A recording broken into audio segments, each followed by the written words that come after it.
Let's call the meeting to order. Welcome. This is the Board of Directors regular meeting for the Sacramento Metropolitan Fire District on Thursday, May 11th, 2017. I'll ask Director Barnes if he would lead us in the flag salute.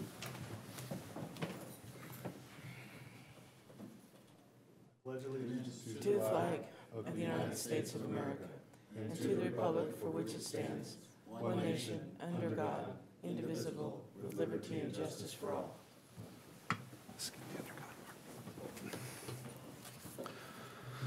This is the Metro Cable announcement. The open session meetings are videotaped for Cablecast on Metro Cable 14. Replay will be on Saturday, May 13, 2017 at 12 noon and Sunday, May 14, 2017 at 9 a.m. on Channel 14.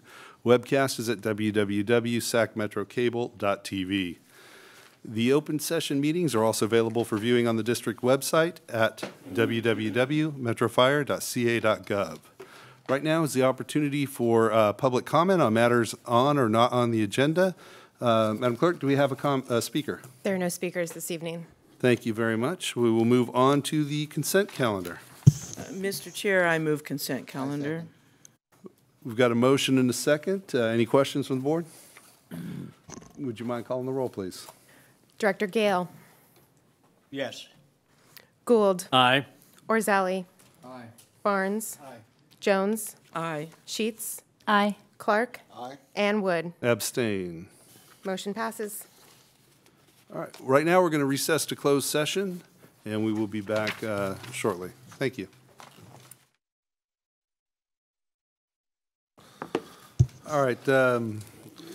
Council Lavra, would you mind reporting out of closed session, please? Yes, Director Wood. The board met in closed session with its counsel regarding pending litigation in the matter of Valentine versus Sac Metro Fire. No action was taken. Thank you very much. We'll move on to presentation items. Deputy Fire Marshal Lisa Barsdale.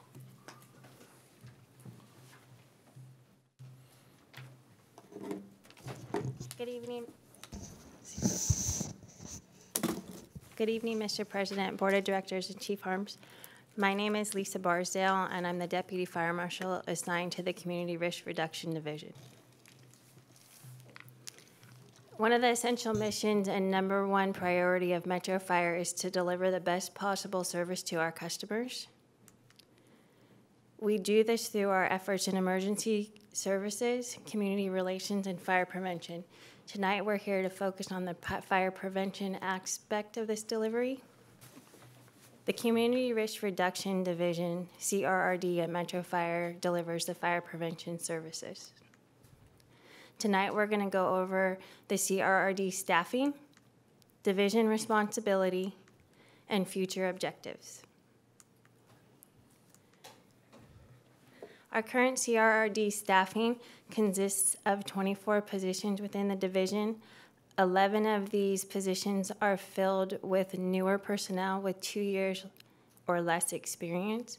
In addition, our senior staff, several of them hold new positions.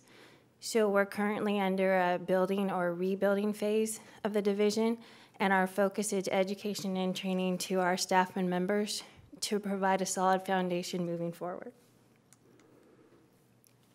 The division responsibilities consist of plan review and construction inspections, fire and life safety inspections of existing occupancies, which we commonly refer to code enforcement efforts, and exterior hazard mitigation, which is also known as weed abatement. Our plan review construction inspections consist of us reviewing new building and tenant improvement projects to ensure compliance with fire and building codes, perform construction inspections to ensure fire and life safety features are installed correctly and are operational.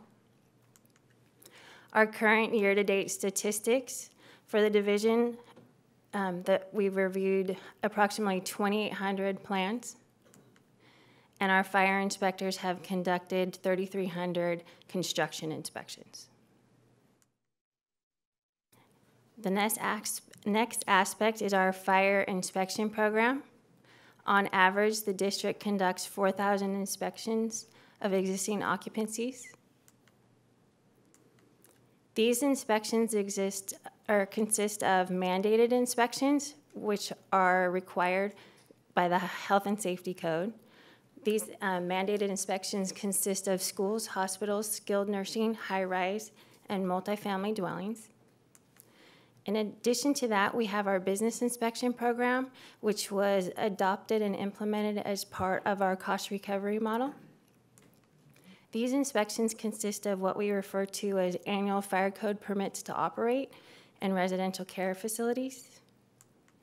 In addition to that, we do semi-annual inspections of the small businesses, and by small businesses, we're referring to those that are 5,000 square foot or less.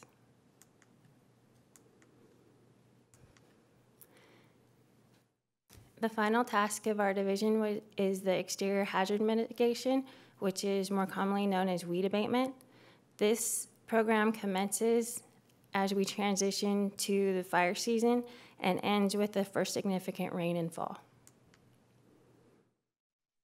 This process involves inspections and notifications to the parcel owners, and the entire process averages about 75 days. Once the complaint's received, we inspect to verify the parcel for noncompliance. If it's found to be noncompliant, we write an initial notification and provide 3 subsequent inspections, or up to 3, which included a final posting, and once the final posting is taken place, we can refer the parcel for abatement by our external vendor. In 2014, when the CWPP was implemented, we transitioned from a simply enforcement activity to more community education and awareness to attempt to gain compliance. We've realized in the last 3 years that this program has been implemented, we've reduced the number of parcels to nearly 100%. In 2016, only 1 parcel was actually abated. And then we've implemented the use of technology to increase efficiencies, but also to provide us a means to analyze the historical data. An overall productivity analysis, fiscal year 2016-17 statistics by division. 3,400 plan reviews will be completed, with 60% of those being outsourced to our approved vendor. Approximately 9,200 field inspections will be conducted. This takes into account construction, weed abatement, and our fire and life safety inspections. 850 of these field inspections will be completed by our operations branch as part of the fire company inspection program. The statistics break down by inspector. Each inspector within our division completes approximately 700 field inspections.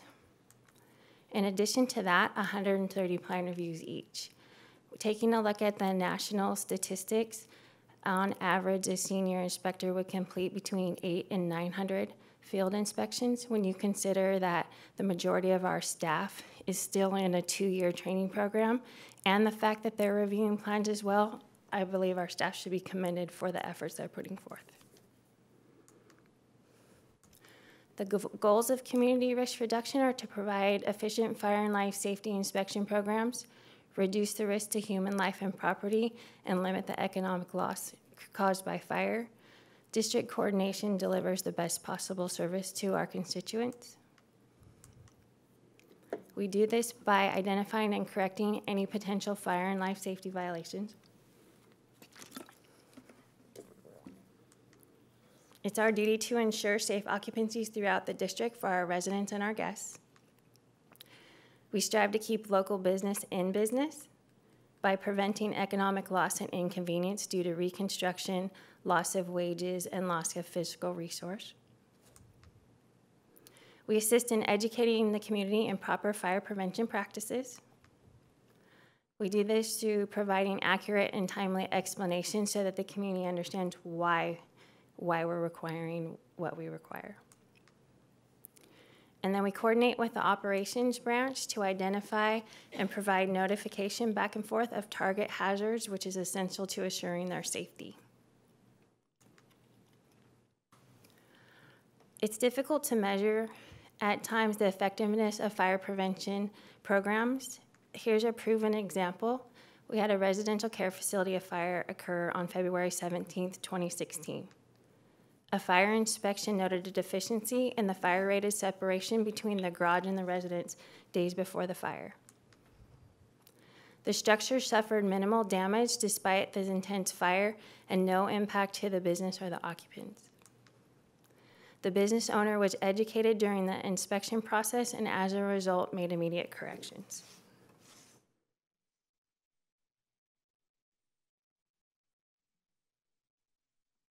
And I'm going to show you the story that followed the fire.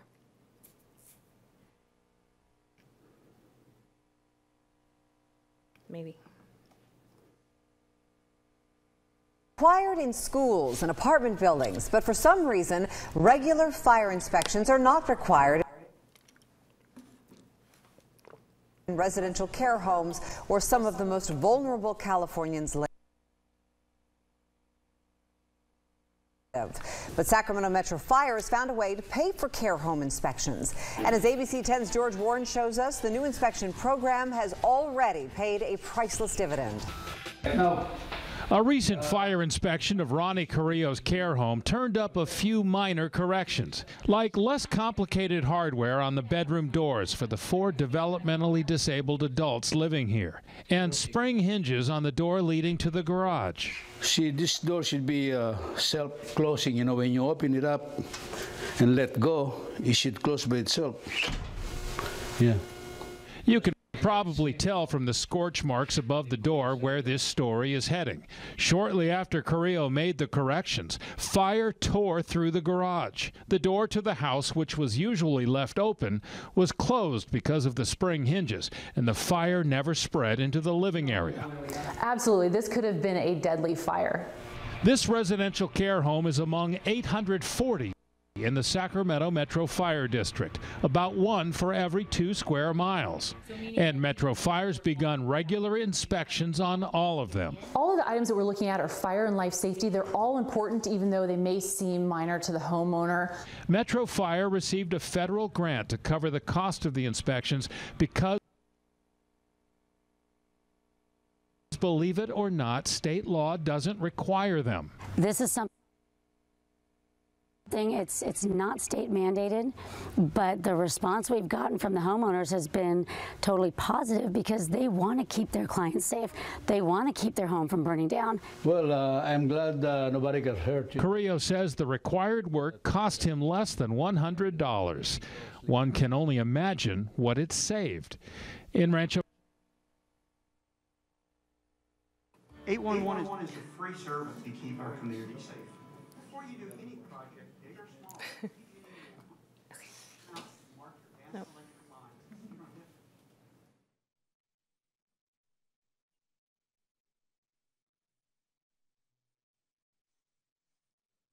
Bear with me for a second.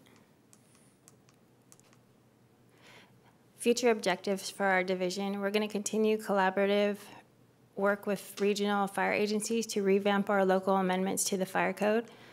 Those are projected to enter a hearing process with Sacramento County and both of our cities in July. The evaluation of inspection programs and revision to the cost recovery schedule have just begun with a projected hearing entry date of August 2017. Continuous and enhanced coordination with the community relations provide community-based education and outreach to our constituents. In addition, assistance and coordination with the operations branch help us identify target hazards, training, and help ensure their safety on response. And then if there's any questions. Thank you very much. Any questions for the Deputy Fire Marshal? Director Gale? On your program, your preventative program, some years ago I was on the ombudsman program. Do they, on those inspections, do they kind of coordinate with you, because this preventative thing is as money's worth, easily, and the number of vacant properties in a lot of areas, commercial, and there are quite a number of single homes there. but there is a cost for resources to do that. If the resources was there, could we add more people to do that? For instance, in Oakland, there was no inspection or something. Nobody was coordinating or something. And we are fortunate we have the great relations and we don't have that. And the program we had for alarms and what have you is a plus for ours. You get it? We provide inspections to our businesses throughout the district, and we do coordinate with the building owners and other outside agencies, whether it be code enforcement, our county hazardous materials, and other agencies to ensure that these businesses are safe. Fantastic. Yeah. Any other comments or questions for the Deputy Fire Marshal? Director Gold. Thank you. Chief, thank you very much. I'm blown away by the volume of work that you've shown us tonight that your men and women are doing in your organization there in that division. It's just phenomenal, the number. And kudos to all of them for doing so many inspections and all of that goes oftentimes unrecognized. I mean, you know, who really even cares about a field full of weeds until it catches fire? Yeah. But what a wonderful thing you all are doing, and obviously the numbers are showing that it's having a big impact, and by that video we see that it's saving lives as well. So I'd like you to just share with the staff that work with you that it's a wonderful thing to see how much hard work they're doing as well. Thank you. Thank you. Thank you. Director Rosali? One question. And I reiterate what the director just said. This is phenomenal work. A question about sustainability. Since this is a federal grant, this is a renewable federal grant. What are we thinking? So the federal grant was for a period of 1 year. And we evaluated the inspection program and process as we went through that grant period in relation to these residential care facilities. We put them on a biannual inspection frequency. At the end of the grant period, we were able to check back in with a number of these facilities to make sure that they were continuing to stay code compliant, and we were also able to offer them the ability and provide them with smoke detectors and carbon monoxide detectors, which seem to be one of the largest violations that we found out in these facilities. So this fall, we will begin the re-inspection process, going back through those homes and really being able to evaluate whether our education programs and the information we provide them on initial inspection was sustainable. And so let's assume now that what you find is that there's an obvious demand and clear benefit. Do we have some thought about how do we fund it, future tense? So these would be one of our unfunded liabilities. We're prohibited from any cost recovery measures on residential care facilities, the small 6 or fewer facilities. There's legislation that prevent that. That's some smart stuff, right? Prohibited? Brilliant. We are. Okay, thank you so much. Thank you, Director. Any other comments or questions? Thank you for that presentation. It's outstanding. Thank you. President Wood? Yes, I'm sorry, Chief. I just, you know, your comments, and I think you guys are thinking where we're at, is that our challenge in that area is the staffing. And with the growth that's happening in our recent meetings with Rancho Cordova and our meetings with Citrus Heights, is the demand for inspections, new construction that is going on. When we come with the budget to you, and as Lisa said, it takes us 2 years to take an inspector through a training program to where they really feel confident that they can go out and represent the district. We're going to come with the next budget to be able to add some additional positions, and hopefully in time we'll be able to recover that cost. But it's phenomenal work, but what we're running is that there's more work out there than really that team can do. And we're really going to have to look at the staffing, because the only way we do that is with people. And so we're going to have to come back to you with a budget to look at that. Thank you. Thank you, Chief. Move on to action items. We have the lead negotiator resolution. This is presented by Director Orzali. Thanks, Mr. President. This item has been before the board before as a discussion item, and now at the direction of the board, we are returning it for action. Fundamentally, what it does is authorize the district to employ an individual or organization to take on the responsibilities of lead negotiator. And I want to clarify there that historically the chief has been in the role of lead negotiator, which I think is, at one level, unfair to the chief in the sense that chief is a real job, and then you add the level of lead negotiator to it, expecting that somehow all of that workload gets absorbed, and it doesn't. It gets spread and creates back pressure. The next part of that is I believe that the role of lead negotiator is something that when the chief is in that role, this chief, the last chief, the chief of the future, the role of lead negotiator tends to affect their relationships in all other areas where they are seen in normal operations as also, yes, there's the chief and they're the lead negotiator. I just think that we are better served and better serve the community by authorizing another organization or individual to take that role. This does not mean that the chief is not integral to the process. Indeed, the chief is still integral to the process, as is the negotiating team. But some other entity is, in fact, the person who is doing the day-to-day negotiations. So, in essence, that's the proposal. Are there any questions for Director Rosales? I have a question. Yes, Director Gale. In negotiating, well, I've done it at AFGE and other units for quite some time. But a person who is familiar with the organization, and it takes anybody outside of the organization some time to come aboard full speed. That's the other question of that, and the cost of it outside there. And it's not a full-time position. Maybe it has some merit, but I kind of question it. Is there a specific question you have for Director Rosales? That's to the organization. It's a person who is familiar with the organization, and it takes time to come aboard on that. So that'll be a training part on that part of it. And the options we have in negotiating, it comes from the board of directors, and we're familiar. Maybe it has merit, we can try it, I suppose.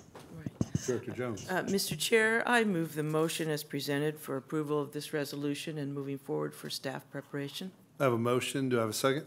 I second. Thank you. We have a motion and a second. Can we get the vote, please? Director Gale. No. Orzali. Aye. Barnes. Aye. Jones. Aye. Sheets. Aye. Clark. Aye. And Wood. Aye. Motion passes. All right, next we have an action item presented by the board clerk, Melissa Padilla. Good evening, President Wood, directors, Chief Harms. Tonight, the board has the option to nominate an employee to the California Special Districts Association. They are calling for nominations in their Sierra Network for Seat C, and it will be for a term beginning in 2018 and ending in 2020. Metro Fire is able to participate in this nomination because they are an independent special district in good standing with CSDA, and they are eligible to nominate a board member or a managerial employee. It should be noted that the incumbent, Mr. Pete Campa from Saddle Creek Community Services, is planning to run for re-election. On your staff report, there was a list of several items that the successful candidate would be expected to do if they were successful in their nomination and election. And those items include attending the CSDA board meetings, participating on at least one of their committees, attending CSDA's 2 annual events, and completing all 4 modules of CSDA's Special District Leadership Academy during their term. So you have the option to discuss that this evening, and if you so choose, to nominate someone. And we would anticipate sending any nominations in no later than the deadline of May 19th. And we will see a ballot in the coming months, and they will be due on June 2nd. I would be happy to take any questions. Do we have any questions for Ms. Pania? No. Do we have any nominations that we'd like to make for this position? Let's just confirm that there's not a managerial member of the staff that can take this on. It's a lot of time commitment, that's for sure. I was not notified of a member of our staff wanting to serve in this position. Sounds like we're moving on, President. There is definitely no action necessary, so. Thank you very much. Appreciate the presentation.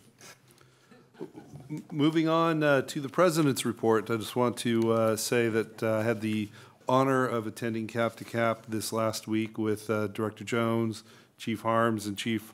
I want to just make a public statement that Chief Johnson did a phenomenal job. We had some wonderful meetings with Representatives Matsui and Barra, as well as others, the Department of Health, and one of the oversight committees. Chief Johnson did a phenomenal job leading those discussions and setting the meetings and making sure we all got where we needed to go and that the agenda was covered. So I want to just publicly say thank you to him. So thank you, Chief. Moving on, the Fire Chief's report. Good evening, directors. Just want to echo what you said about Chief Johnson. And I really didn't realize being a freshman I was going to have to work so hard back there. That they really take that quite serious about being the freshman back there. No, but you know, for me, going on to the Cap to Cap trip was good to be in DC, but what I found was the ability for the relationships of folks that you just don't see every day here. And I think there was over 360 folks there. And people truly, for the most part, engaged, are there, conversation, and it was a very, what I would say, a very productive trip. And financially, it was well worth the money that was spent by the district to support the members to go. Also going on, it was kind of be an interesting week. We had meetings with Supervisor Cerna about some fire prevention things that were going on within his area, but also something that I think maybe in the future we'll have John Barsdale talk with all of you about butane and the use of butane in hash oil, correct? What? Pardon me? Honey oil. Honey oil in the cooking, and the Supervisor Sarna had came to us and asked for the fire service to come and support limiting the amount of supplies, and you guys have all seen it, and Director Barnes, I see you shaking your head, is that it has some of the incidents and fires that we've had out there and the injuries and the amount of people that have been in the burn unit locally because of that. And so we supported him, and that is moving forward. I also attended the DA's Public Safety and Community Appreciation Luncheon last Friday. Myself and Director Gale was there representing the district, along with Chief Johnson and other folks that were there.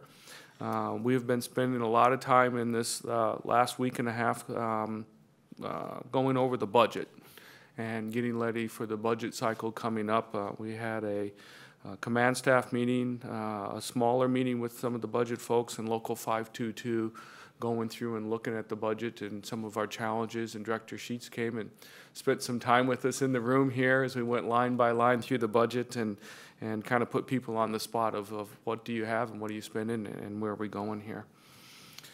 Met with the Citrus Heights City Manager, Chris Boyd. Had a really positive meeting, and again, it goes back to fire prevention, and his one takeaway for me was the ability to start the 2x2s again, and what they would really like is to get back to, before the budget cuts, of getting someone back over into the office over there. And part of it is customer service, but what they're seeing is just growth is starting. And part of that growth is going on there, and I have a meeting coming up with Rancho Cordova that Chief Johnson put together, and I'm pretty sure they're going to say the same thing, is that customer service side and moving those permits through and not slowing things down. One of the things that myself and the deputies are doing, and we started yesterday, In 6 days, we're going to meet with every member within the district. And we started yesterday, and we had 4 meetings yesterday, 2 over at Station 21 and 2 here in the office here. The members were great, that there was a lot of movement in the system, but we feel real strongly. We have some videos that we'll send out. We have some letters that we'll send out or some memos, but we really wanted to sit down with every member within the district and talk about communication, what's going on, myself as the new fire chief being here, the executive staff being here. One of the things that I do is go through, and I have done a survey with the members, and we've talked about what's going good in the district from my observations and their observations, what's our challenges or what our struggles are right now, what our challenges that are coming up in the future, and then who are our future leaders. I will say most of the meetings start off very quietly. We ask if anybody has any questions, and everybody sits and stares at us. By the time we get to the end, though, on most of them, we've had to say, okay, we have to stop now. You all have to go back in service for the next group to get here. So I will say, though, after doing the same speech 4 times and going through with them, it was a tiring day, but I really think the opportunity to sit down with everybody face to face, and then you get the meeting afterwards where people come up and ask you, hey, what's going on? And some sidebar stuff has been really positive. It's slowed down for a little bit, but it's picked back up again as far as retirements. On April 29th, firefighter Steve, ooh, this one's a tough one. Dewey? Yeah, that wasn't even close. 23 years of service, retired. On April 30th, Captain Troy Dunn, 29 years with Metro, 33 years total, retired. An outstanding member, Frank Lima, a captain, 28 years, retired. Engineer Ken Greenberg, 26 years, and Captain Phil Lopez, 27 years. I know when I first got here and toward the end of the year, it seemed like we had a lot of folks that were leaving. Slowed down a little bit, and again, it's really hard to see that caliber of people leaving.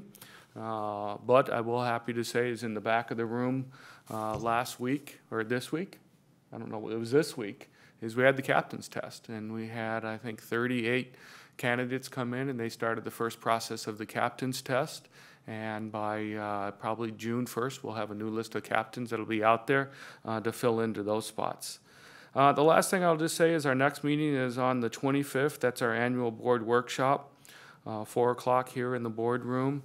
And Chief Casantini is here along with Chief Shannon, who is in Boston right now. But they are excited to be your facilitator during that time. And they are cracking the whip on all of us to make sure that we're in shape and ready to go. That ends my report, unless you have any questions. Outstanding. Any questions for the chief? All right. Thank you so much, Chief. Move on to operations report. Deputy Chief Bridge. Good evening, President Wood, directors. Eric Bridge, operations chief, and brief numbers for you. Since our last report on April 27th, we've had a total of 3,000 EMS dispatches, and transporting remains at 68%. AMR was 369 dispatches, and the transport rate of a 64%. In addition to that, we've had about 8 structure fires. One of them that was, I think, that may have caught some more attention than others was one that happened on May the 2nd. It was an exterior fire in the Arden area that spread to 2 homes, which suffered some substantial damage, where the Red Cross is being able to assist about 7 occupants with some temporary shelter. But fortunately, there was no injuries in that one. And then recently on Tuesday, most of our resources ended up responding into South Placer's district to assist with a structure fire there, which was more of a hoarder house, which was unfortunate due to the access. Trying to get into that one didn't have a successful outcome for the occupant there. However, that investigation is still ongoing by Placer County Sheriff's Office, but it was our resources that were there that assisted in extinguishing that structure fire. So if you heard anything about that, that was us, Engine 27. That's that area of our district there that we respond to on the auto aid, but it's technically in that Placer County area. That concludes my report, unless you have any further questions. Do you have any questions for Chief Bridge? Okay. Thank you so much, Chief. Moving on, firefighters local 522. Good day. Good evening, President Wood, Board of Directors, Chief Harms, and staff. John Barsdale, Director of Local 522. Don't really have anything to report out major other than mark your calendar for June 24th for the Firefighter Burn Institute's Tropical Affair. And that's all I have to report. If you have any questions. Any questions for Mr. Barsdale? Thank you so much. We'll see you on the 24th. Moving on to committee and delegate reports. Nothing to report for the executive committee. The Comm Center JPA, Chief Johnson. Good evening, President Wood, directors. There's been no meeting since your last meeting. Our next Comm Center JPA meeting is scheduled for May 30th. Thank you so much. Moving on to the California Fire and Rescue Training JPA, Director Kelly is not here. If he were, he'd tell you that the next meeting will be Thursday, June 15th at 4 o'clock at the CESC here in this building. Finance and Audit Committee, again, Director Kelly's not here, but Director Sheets, would you mind reporting out on that? Yeah, we have a special meeting on Wednesday, 24th at 4 p.m. here in the boardroom. Thank you. Policy Committee, Director Gould is not here. If he were, he'd tell you that the next meeting is June 8th, Thursday, June 8th, at a time that is to be determined. Moving on to board member questions and comments. I'll start off to my right with Director Gale. President, I attended the communication center. It was yesterday, and got some brochures there. Hadn't been there quite a from all over Northern California, equipment and what have you. Some brochures I picked up, and this is the program from the luncheon we attend last week, and I would hope in the future, Chief, that in Division 1, we would have a meeting in the district. We have schools where we can readily accommodate it. And for the summer camp, I passed out applications to 4 elementary schools, and I don't know whether you got any reports back yet, those who plan to apply. But the youngest one, I've obligated myself for paying for their fee for going to the summer camp. If they are selected to go, I'll pay $100 for 2. Preferable a person who is 11 years old. They would get the first shot at it. And at Sierra View, Joyce, Hillsdale, and Village School, I passed out the application to. Those are elementary schools in my neighborhood. Okay. All right, Director, I believe if you communicate with Brenda Briggs, she'll be able to let you know the status on those. Yeah, okay, good. All right, Director Orzali. All right, no report this evening. Moving on to the left, Director Clark. I have nothing, Mr. Chairman. Thank you, Director. Director Sheets? No comment. Director Barnes. Thank you, Mr. President. I just compliment the chief and the staff to get out and meet all the employees and the transparency in that. Kudos for looking for the future leaders. That was something in the selection process we were hoping to find, and I'm glad that you're looking within because we know we have future leaders in this organization. Still amazed about the operations as far as how many transports we're doing. It's great work by everybody. As we know, it's heating up. Let's get those weeds cut down. I mean, the reality is, especially out where I live, I know we got a lot of farmland. So I appreciate all you do and the staff that coming up. We have a holiday weekend, Mother's Day coming up this weekend. You know, if it's appropriate, spoil as much as you can because give thanks to the mothers in the world that have been there for us. So thank you. Thank you, Director. Director Jones? First of all, 2 items. One is a big thank you to the Community Risk Reduction Division because, wow, those numbers are, for me, off the charts. Those are big numbers. Thank you very much for that report and all the work that you and your staff put in to get those numbers up so high. It's humongous. And again, a shout out to the Metro family here, especially the folks. The topic is the cap-to-cap trip. And Metro continues to be a very, very viable, almost kind of a catalyst to help improve emergency delivery service in our region. And I'm very proud of the work that staff has done to continue. This is work that takes more than 1 year, many years, in order to facilitate getting our citizens to the appropriate level of care that they need to be. It's a huge task. It needs to be coordinated with federal, state, as well as local groups, hospitals, insurance companies, legislators. It takes a lot of effort, and I'm very, very proud that Metro Fire continues to be such a viable and integral part of this process. Thank you, staff. Thank you, Director. There's not much more to say, but I would add, once again, mark your calendars for the 24th. I've been to 3 of the tropical affairs, and they're all outstanding. They get better each year. And I've only seen Director Jones at the last couple. So come on. I hope to see more. I hope to see more people that sit up here there this year. It's a great time. Our next meeting will be May 25th at 4 o'clock. It's a special meeting, and look forward to seeing you all then and there. Until then, we're adjourned. Thank you. Thank you.